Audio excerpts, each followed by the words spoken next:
Good morning. My name's Ryan Littlestone from forexflow.live. Going to start this week with a pretty simple trading strategy going on, and we're going to look at the Aussie dollar versus the US dollar chart and the 4-hour chart. Now, a lot of times I come in these videos and we talk about the fundamentals and what's going on in the world or for a particular country or central bank. But sometimes trading just is as simple as watching a chart and a couple of levels and trading in between a well-defined range. And the Aussie dollar has one of those in particular where it's been trading between the sort of 76, 77 level and the 78 level pretty frequently, and the levels are being respected. Now, if we look at the chart here, I've marked the two main boundaries in red there, down towards 76.90 and 74.15, which sort of mark the real edges of the range here. In between those, we've got two sort of smaller areas into 77 even and into 78 even. So it's a bit of a little area there, sort of 10, 15 pips either side. And trading between these ranges at the moment is proving very profitable. I've been trading longs a couple of times now off the 77 area down to 76.90s. You know, cutting the trade out as it rallies back up through 77. The last trade I did was on Friday just in the 76.90s. The last cut I did was at 77.70s. So it's a nice range to play. Now, we do get the odd break here or there, and that's got to be factored in. You can see previously that we had a big break above 78 all the way up to nearly to 79.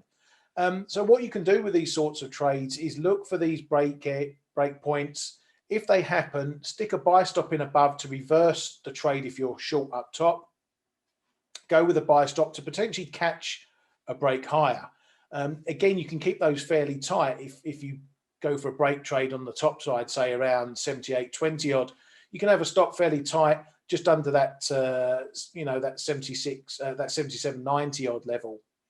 That means you don't give too much. If it's a false break and it comes back down in, then perhaps you can look to see if the level holds once again, it becomes resistance at that zone, and then you can try the shorts again, looking for a move lower. And what's interesting about this chart at the moment is the downside. We had a minor break a week or so ago on Janet Yellen coming out and saying that the Fed may need to raise rates. That caused a little bit of a wobble in dollar pairs. We saw that break under down into the 76.70s. But it was a very fast move and it quickly reversed. I actually got knocked out of a long in a trade I was in then, but I got back into it quickly in the 76.90s, ran it all the way up to 78. So, but this level is proven a bit more of a tougher nut, as we can see, than above at 78. So what you can look to do here is look again for a sell stop underneath. If you're long into that area, look for a reverse on your stop into a short round about maybe 76.80. If you do get a decent breakdown, then you're going to run with it and see how far it goes. Conversely, you can keep it again very tight. Anything above sort of 77, 77.10, you're wrong. You've only lost a few pips on the trade, and then you see what happens after that.